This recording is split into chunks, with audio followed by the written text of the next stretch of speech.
High hello, welcome to my mini blog.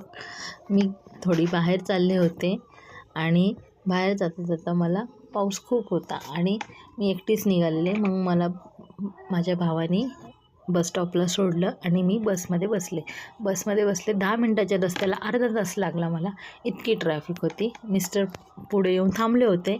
मग मी उतरले, मिस्टरांच्यासोबत गेले, माझं थोडं काम केलं. तो व्हिडिओ स्किप झालेला आहे, माझ्याकडे नाही घेतला, पाऊस होता. आणि ते झाल्यानंतर थोडंसं बाहेरचं खाल्लं, जंक फूड खाल्लं ठीक आहे.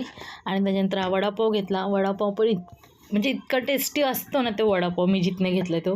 पण मी काल घेतला तो इतका बेचव होता की मला उलटी आली, मी थुकून दिला, मी खाल्लाच नाही. ते झाल्यानंतर मग घरी येताना मी मिस्टरांसोबतच आले, त्यांच्या गाडीसोबत बसने आले नाही.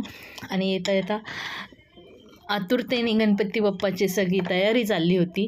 कुठे ढोल ताशा चाललेला, कुठं गणपती बाप्पाचे स्टॉल लागलेले, ते शूट पण केले. म्हणलं ते पण थोडंसं तुमच्याशी शेअर करावं की रस्त्याला आहे, तुम्ही पण पाहत असताल, पण म्हणलं जस्ट मी पण एक दाखवते. घरी आले, जेवण वगैरे केले, भांडी वगैरे घासले. ते व्हिडिओ काही घेतला नाही कारण माझा हा छोटू खूप सर्दी तापाने खूप जास्त जाम झालेला.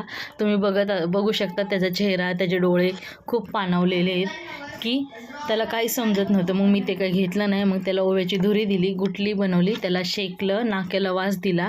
तर तो पप्पांना म्हणत होता, नाही नाही मी माझ्या हाताने करतो. मग त्याने त्याच्या हाताने स्वतःची छाती शेकली, वास घेतला.